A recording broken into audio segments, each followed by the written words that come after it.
Hello friends, class 8 का institute history अध्याय 4 है।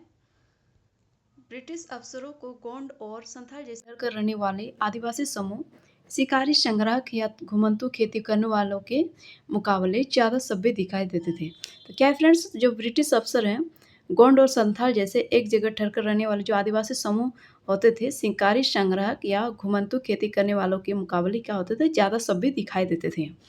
जंगलों में रहने वालों को जंगली और बर्बर माना जाता था। अंग्रेजों को लगता था कि उन्हें स्थायी रूप से एक जगह बसाना और सभ्य बनाना जरूरी है। ठीक है फ्रेंड, क्या है, जो जंगल में रहने वाले होते थे वो जंगली और बर्बर माना जाता था, ये अंग्रेजों के अनुसार। और जो अस्थायी रूप से एक जगह उसको बसाना था और सभ्य बनाना जरूरी था, ये अंग्रेजों को लगता था। हम लोग आगे देखेंगे। देखिए किस प्रकार से ये पूर्वोत्तर के निसी आदिवासियों के एक गांव में लट्ठों से बना घर है। जब ये घर बनाए जाते हैं तो पूरा गांव क्या होता है, पूरा गांव मदद करता है। जब इस घर को बनाया जाता है तो पूरा गांव इसको मदद करता है। किस प्रकार से आदिवासी लोग घर बना रहे हैं, ठीक है। निसी आदिवासी, पूर्वोत्तर के निसी आदिवासी है ना। हम लोग देखेंगे आदिवासियों औपनिवेशिक शासन से आदिवासियों के जीवन पर क्या असर पड़े। औपनिवेशिक शासन से आदिवासियों के जीवन पर क्या असर पड़े, हम लोग देखेंगे। ब्रिटिश शासन के दौरान आदिवासी समूह का जीवन बदल गया और देखेंगे कि ये बदलाव क्या थे। आदिवासी मुखियाओं का क्या हुआ था। अंग्रेजों के आने से पहले बहुत सारे इलाकों में आदिवासियों की मुखियाओं का महत्वपूर्ण स्थान होता था और उनके पास औरों से ज़्यादा आर्थिक ताकत होती थी और वे अपने इलाके पर नियंत्रण रखते थे। कई जगह उनकी अपनी पुलिस होती थी और वे जमीन एवं वन प्रबंधन के स्थानीय नियम खुद बनाते थे। तो क्या है फ्रेंड, जो क्या कहते हैं, आदिवासी लोग थे तो उनका उनका प्रबंधन एवं जमीन और वन प्रबंधन के स्थानीय नियम खुद बनाते थे और उसका अपना पुलिस भी होता था। इस प्रकार से आदिवासी का अपना अपना नियंत्रण अपने अनुसार होता था। लेकिन ब्रिटिश शासन के तहत आदिवासी मुखियाओं के काम काज और जो ब्रिटिश शासन के तहत क्या हुआ, आदिवासी जो मुखिया हैं उनके काम काज और अधिकार काफ़ी बदल गए थे। उन्हें कई कई गांवों पर जमीन का मालिकाना तो मिला रहा, लेकिन तो क्या था फिर, जो जमीन का मालिकाना तो मिला रहा लेकिन उनकी शासकीय शक्तियां छिन गई। तो उसका शासकीय शक्तियां छिन गई और उन्हें ब्रिटिश अधिकारियों द्वारा बनाए गए नियमों को मानने के लिए बाध्य कर दिया गया। तो उसको क्या किया गया, उसका जो शासकीय शक्तियां थी वो छिन गई, लेकिन उन्हें क्या किया गया, ब्रिटिश अधिकारियों द्वारा जो बनाए गया नियम है उनको मानने के लिए उन्हें बाध्य कर दिया गया, ठीक है, विवश कर दिया गया। और उन्हें अंग्रेज़ों को नजराना देना पड़ता था और अंग्रेज़ों के प्रतिनिधि की हैसियत से अपने समूह को अनुशासन में रखना होता था। तो जो अंग्रेज़ों के प्रतिनिधि है उसकी हैसियत से जो उनका समूह है तो उसको अनुशासन में रखना होता था। और पहले उनके पास जो ताकत थी अब वह नहीं रही, वे परंपरागत कामों को करने से लाचार हो गए। जो आदिवासियों का पहले की जो ताकत थी अब अंग्रेज़ों के समय में उनके पास नहीं रहा और वे परंपरागत कामों को करने से लाचार हो गए।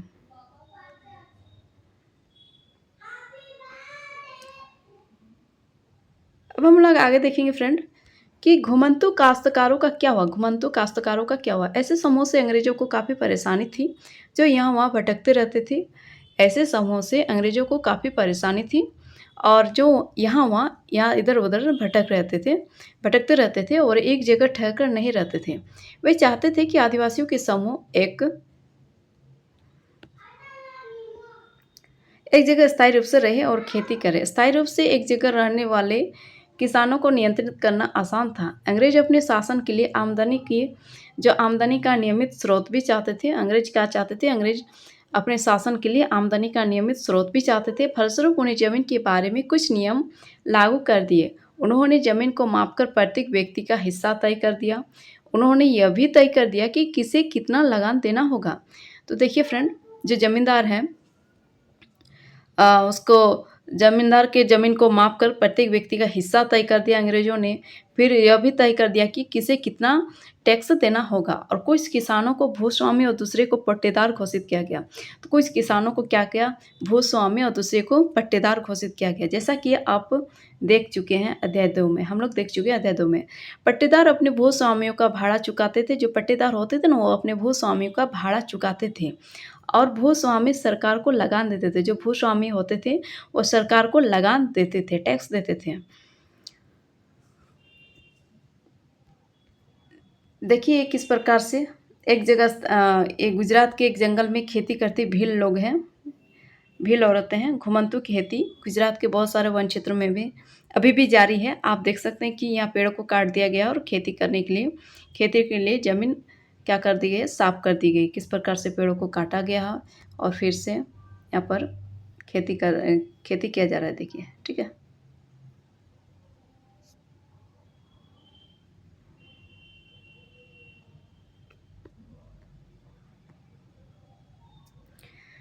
अब हम लोग देखेंगे झूम काश्तकारों को।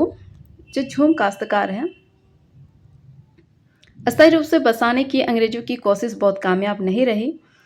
जहाँ पानी कम हो और मिट्टी सूखी हो, वहाँ हलों से खेती करना आसान नहीं होता, बल्कि बल्कि क्या होता था, हलों की मदद से खेती करने वाले झूम काश्तकारों को अक्सर नुकसान ही हुआ, क्योंकि उनके पास यानी उनके जो खेत हैं अच्छी उपज नहीं दे पाते थे। इसलिए पूर्वोत्तर राज्यों के झूम काश्तकार इस बात पर अड़े रहे कि उन्हें परंपरागत ढंग से ही जीने दिया जाए। व्यापक विरोध के फलस्वरूप अंग्रेजों को आखिरकार उनकी बात माननी पड़ी और ऐसे कबीलों को जंगल के कुछ हिस्सों में घुमंतू खेती की छूट दे दी गई। ठीक है फ्रेंड, तो जो झूम काश्तकार थे ना, वो अस्थायी रूप से बसाने की अंग्रेजों की बहुत ज़्यादा कोशिश कामयाब नहीं रही। जहाँ पानी कम हो और जहाँ मिट्टी सूखी हो, वहाँ पर क्या होता था, हलों से भी खेती करना आसान नहीं होता था, बल्कि हलों की मदद से खेती करने वाले जो काश्तकार होते थे वो अक्सर नुकसान ही हुआ, क्योंकि उनका जो खेत है अच्छी उपज नहीं दे पाते थे।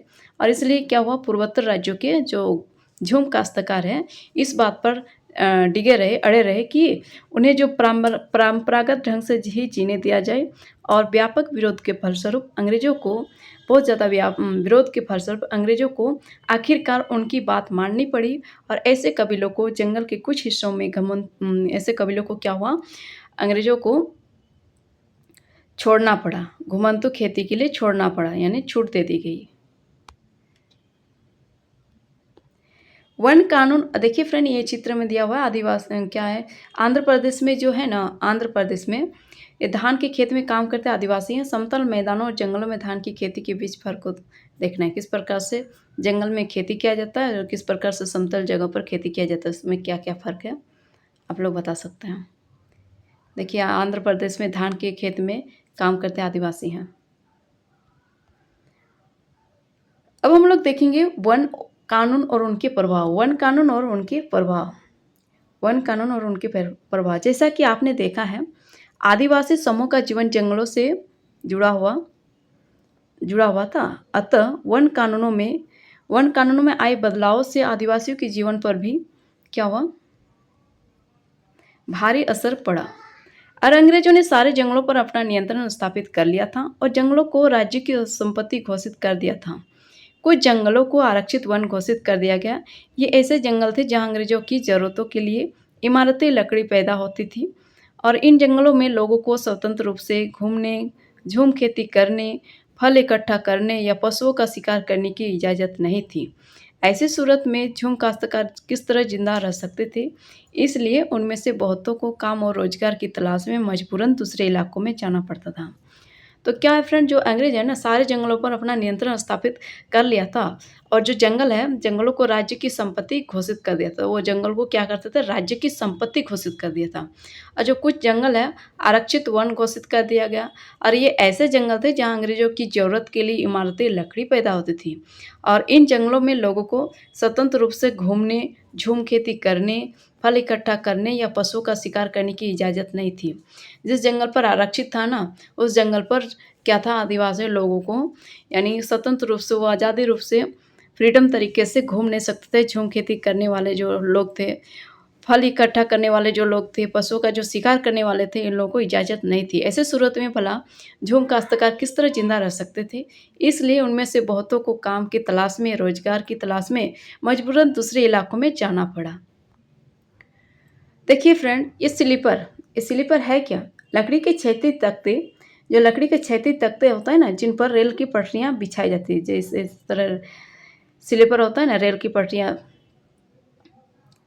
इस पर बिछाई जाती है क्षैतिज रूप से। इसको क्या कहते हैं? स्लीपर। जैसे ही अंग्रेजों ने जंगलों के भीतर आदिवासियों के रहने पर पाबंदी लगा दी, उनके सामने एक समस्या पैदा हो गई। समस्या यह थी कि रेलवे स्लीपर्स के लिए पेड़ काटने और लकड़ी को एक जगह से दूसरी जगह ले जाने के लिए मजदूरों का इंतजाम कहाँ से किया जाए। अब तो अंग्रेजों ने जंगलों के भीतर आदिवासियों को रहने के लिए तो पाबंदी लगा दी, तो इसके बाद उसके सामने एक समस्या पैदा होगी, अंग्रेजों के सामने एक समस्या पैदा होगी। समस्या यह थी कि जो रेलवे स्लीपर्स हैं, उसके लिए पेड़ काटने और लकड़ी को एक जगह से दूसरी जगह ले जाने के लिए अब मजदूरों का इंतजाम कहाँ से किया जाए। औपनिवेशिक अधिकारियों ने इसका भी एक हल ढूंढ निकाला। उन्होंने तय किया कि झूम काश्तकारों को जंगल में ज़मीन के छोटे टुकड़े दे दिए जाए, यानी छोटे टुकड़ा दे दिया जाए, और उन्हें वहाँ खेती करने की भी छूट होगी, बशर्ते गांव में रहने वालों को वन विभाग के लिए मजदूरी करनी होगी। देखिए फ्रेंड, अंग्रेजों ने तो इसका उपाय ढूंढ निकाला, लेकिन जो झूम काश्तकार हैं जंगल में, उनको क्या किया? छोटा टुकड़ा दे दिया है जमीन, जंगल में ज़मीन का छोटा टुकड़ा दे दिया गया। फिर उसमें एक शर्त भी रखा गया कि जो गांव में रहने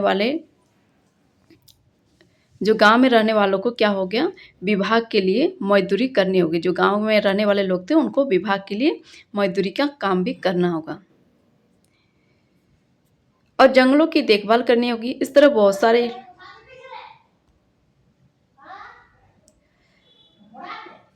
बहुत सारे इलाकों में वन विभाग ने सस्ते श्रम की आपूर्ति सुनिश्चित करने के लिए वन गांव बसा दिए।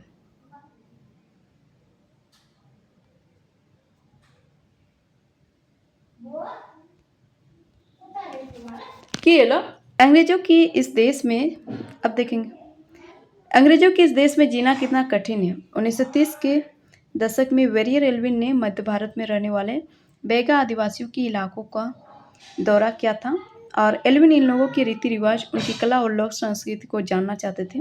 उन्होंने बेगाओं के बहुत सारे गीत इकट्ठे किए, जिनमें इस बात पर शिकायत की गई है कि अंग्रेजों के शासन में बेगा कितने बुरे दौर से गुजर रहे हैं। अंग्रेजों के इस देश में जीना कितना कठिन है, जीना कितना मुश्किल है, जीना कितना मुश्किल है।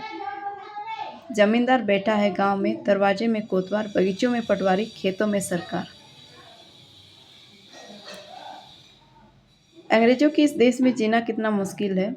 पशु कर अदा करने के लिए बेचते हैं गाय, तो भैंस बेचते हैं जंगल कर के लिए बैलों को बेचकर अदा करते हैं लगान। भोजन पाए कहाँ से अंग्रेजों के इस देश में। ये वेरियल एल्विन एवं Shamrao Hivale songs of the Maikal पृष्ठ 316 से उद्धृत है। अब आगे देखेंगे, बहुत सारे आदिवासी समूह ने औपनिवेशिक वन कानूनों का विरोध किया। उन्होंने नए नियमों का पालन करने से इनकार कर दिया और उन्हीं तौर तरीकों से चलते रहे जिन्हें सरकार गैर कानूनी घोषित कर चुकी है। कई बार उन्होंने खुलेआम बगावत भी कर दी और 1906 में सोंग्रम संगमा द्वारा असम में और 1930 के दशक में मध्य प्रांत में हुआ वन सत्याग्रह इसी तरह के विद्रोह थे। ये व्यापार की समस्या। 19वीं शताब्दी के दौरान जनजातीय समूह ने पाया कि व्यापारी और महाजन जंगलों में जल्दी जल्दी आने लगे हैं। वे वन उपज खरीदने, नकद कर्जा देने और आदिवासियों को मजदूरी पर रखने के लिए आ रहे थे। इन सारे बदलाव से क्या असर पड़ने वाले हैं, यह समझने में आदिवासियों को कुछ समय लगा। यह समझने के लिए आइए रेशम उत्पादकों की स्थिति को देखेंगे। और 18वीं सदी में भारतीय रेशम की यूरोपीय बाजारों में भारी मांग थी। भारतीय रेशम की अच्छी गुणवत्ता सबको आकर्षित करती थी और भारत का निर्यात तेजी से बढ़ रहा था। जैसे जैसे बाजार फैला, ईस्ट इंडिया कंपनी के अफसर इस मांग को पूरा करने के लिए रेशम उत्पादन पर जोर देने लगे। देखिए यहाँ पर गोदारा औरतें बुनाई करती हुई, ये गोदारा औरत बुनाई कर रही है, ठीक है। औरतें क्या कर रही है, गोदारा बुनाई कर रही है।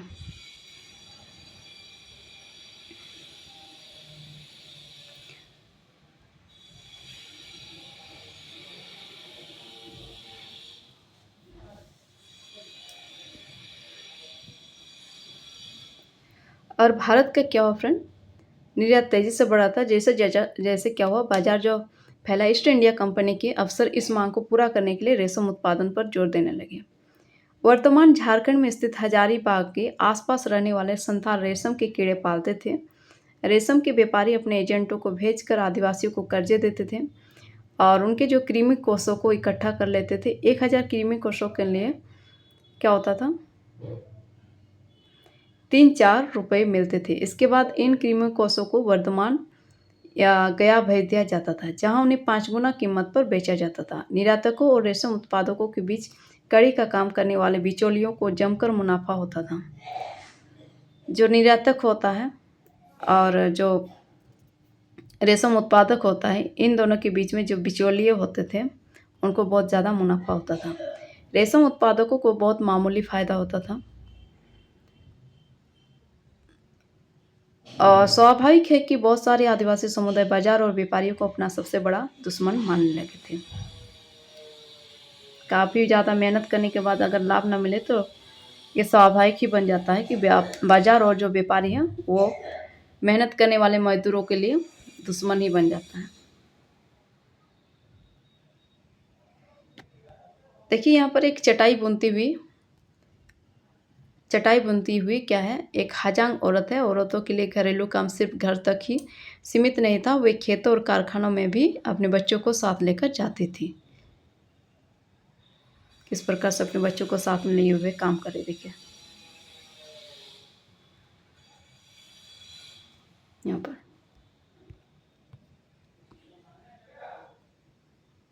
यह बिहार की कोयला खनिक 1948 का 1920 के दशक में बिहार की झरिया और रानीगंज कोयला खदानों में काम करने वाले लगभग 50% खनिक आदिवासी थे। अंधेरी और दमघोटू खदानों की गहराई में काम करना न केवल शरीर को तोड़ता था, बल्कि यह क्या था, खतरनाक था। यह अक्सर सचमुच जान ले लेता था। और 1920 के दशक में देश की कोयला खदानों में हर साल 2000 से ज़्यादा मजदूर मारे जाते थे।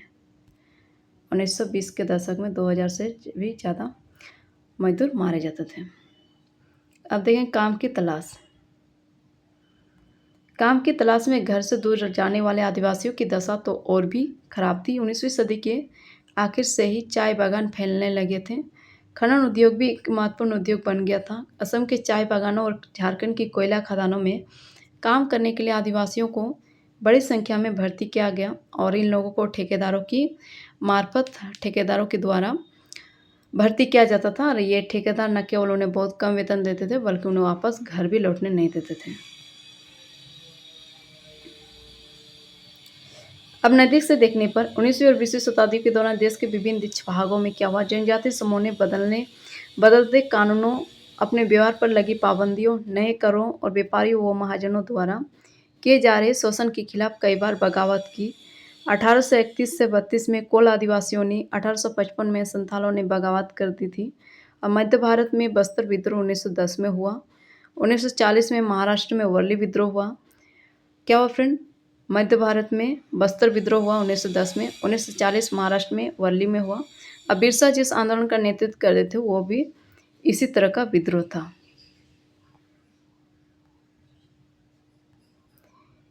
बिरसा मुंडा, बिरसा का जन्म 1870 के दशक के मध्य में हुआ था। उनके पिता गरीब थे। बिरसा का बचपन भेड़ बकरियां चराते, बांसुरी बजाते और स्थानीय अखाड़ों में नाचते गाते बीता था। उनकी परवरिश मुख्य रूप से क्या हुआ था, बोहंडा के आसपास के जंगलों में हुई। और गरीबी से लाचार बिरसा के पिता को काम की तलाश में जगह जगह भटकना पड़ता था। लड़कपन में ही बिरसा ने अतीत में हुए मुंडा विद्रोह की कहानियां सुन ली थी। उन्होंने कई बार समुदायों के सरदारों यानी मुखिया को विद्रोह का आह्वान करते देखा था। बिरसा के समुदाय के लोग ऐसे स्वर्ण युग की बात क्या करते थे जब मुंडा लोग दिकुओं के उत्पीड़न से पूरी तरह आजाद थे। सरदारों का कहना था कि एक बार फिर उनके समुदाय के परंपरागत अधिकार बहाल हो जाएंगे। वे खुद को इलाके के मूल निवासियों का वंशज मानते थे और अपनी जमीन की लड़ाई यानी मुल्क की लड़ाई लड़ रहे थे। वे लोगों की वे लोगों को याद दिलाते थे कि उन्हें अपना साम्राज्य वापस पाना है। और बिरसा स्थानीय मिशनरी स्कूल में जाने लगे, जहां उन्हें मिशनरी के उपदेश सुनने का मौका मिला। वहां भी उन्होंने यही सुना कि मुंडा समुदाय स्वर्ग का साम्राज्य हासिल कर सकता है और अपने खोए हुए अधिकार वापस पा सकता है। अगर वे अच्छे ईसाई बन जाए अपनी खराब आदतें छोड़ दे तो ऐसा हो सकता है। बाद में बिरसा ने एक जाने माने वैष्णव धर्म प्रचारक के साथ भी कुछ समय बिताया। उन्होंने जनेऊ धारण किया और शुद्धता व दया पर जोर देने लगा। अपनी किशोरावस्था में बिरसा जिन विचारों के संपर्क में आए उनसे वह काफ़ी गहरे तौर पर प्रभावित थे। बिरसा का आंदोलन आदिवासी समाज को सुधारने का आंदोलन था। उन्होंने मुंडाओं से आह्वान किया कि वे शराब पीना छोड़ दें और गांव को साफ रखें और डायन व जादू टोने में विश्वास न करें। यहाँ ध्यान देने वाली बात यह है कि बिरसा ने मिशनरियों और जमींदारों का भी लगातार विरोध किया। वो उन्हें बाहर का मानते थे, वे जो मुंडा जीवन शैली को नष्ट कर रहे थे।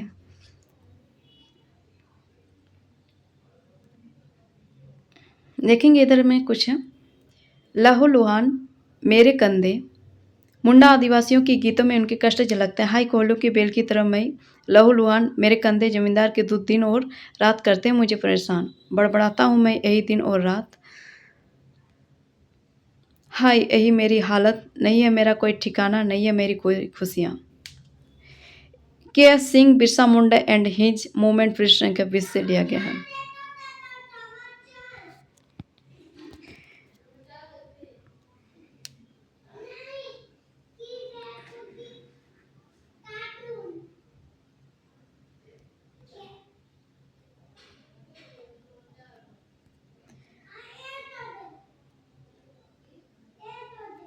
अब देखेंगे 1895 में बिरसा ने अपने अनुयायियों से आह्वान किया कि वे अपने गौरवपूर्ण अतीत को पुनर्जीवित करने के लिए संकल्प ले। वो अतीत के ऐसे स्वर्ण युग सतयुग की चर्चा करते थे जब मुंडा लोग अच्छा जीवन जीते थे, तटबंध बनाते थे, कुदरती झरनों को नियंत्रित करते थे, पेड़ और बाग लगाते थे, पेट पालने के लिए खेती करते थे। उस काल्पनिक युग में मुंडा अपने बिरादरों और रिश्तेदारों का खून नहीं बहाते थे, वे ईमानदारी से जीते थे। बिरसा चाहते थे कि लोग एक बार फिर अपनी जमीन पर खेती करें, एक जगह टिक कर रहें और अपने खेतों में काम करें। अंग्रेजों को बिरसा आंदोलन के राजनीतिक उद्देश्य से बहुत ज़्यादा परेशानी थी। यह आंदोलन मिशनरी, महाजनों, भूस्वामियों और सरकार को बाहर निकालकर बिरसा के नेतृत्व में मुंडा राज स्थापित करना चाहता था। देखेंगे ये वैष्णव क्या है। विष्णु की पूजा करने वाले को वैष्णव कहलाते हैं। यह आंदोलन उन्हीं ताकतों को मुंडाओं की सारी यह आंदोलन इन्हीं ताकतों को मुंडाओं की सारी समस्या व कष्टों का स्रोत मानता था। अंग्रेजों की भूनीतियाँ उनकी परंपरागत भूमि व्यवस्था को नष्ट कर रही थी और भूस्वामी और महाजन उनकी जमीन छीनते जा रहे थे और मिशनरियाँ उनकी जो मिशनरी है उनकी परंपरागत संस्कृति की आलोचना करती थी। जब आंदोलन फैलने लगा तो अंग्रेजों ने सख्त कार्रवाई का फैसला लिया। उन्होंने 1895 में बिरसा को गिरफ्तार किया, दंगे फसाद के आरोप में 2 साल की सजा सुनाई। 1897 में जेल से लौटने के बाद बिरसा समर्थन जुटाते हुए गांव-गांव घूमने लगे। उन्होंने लोगों को क्या किए, उकसाने के लिए परंपरागत प्रतीकों और भाषा का इस्तेमाल किया। वे आह्वान करते थे कि उनके नेतृत्व में साम्राज्य की स्थापना के लिए रावणों यानी दिकू और यूरोपियों को तबाह कर दी। बिरसा के अनुयायी दिकू और यूरोपीय सत्ता के प्रतीकों को निशाना बनाने लगे और क्या हुआ, उन्होंने थाने और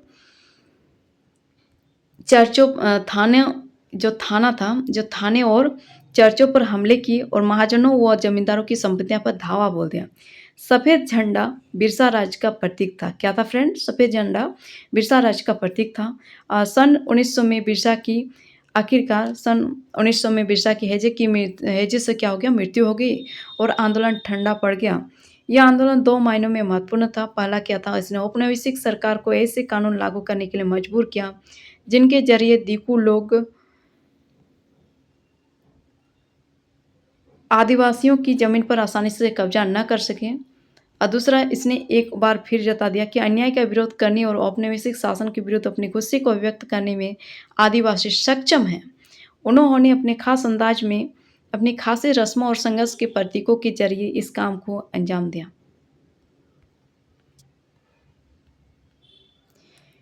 ये देखिए भगवान बिरसा मुंडा की स्मृति में जारी डाक टिकट है। ठीक है फ्रेंड्स, इस तरह से ये चैप्टर समाप्त हुई और मेरी आशा है कि आप लोग को समझ में आ रही है। फिर मिलेंगे लास्ट दूसरा चैप्टर के साथ। तब तक के लिए धन्यवाद।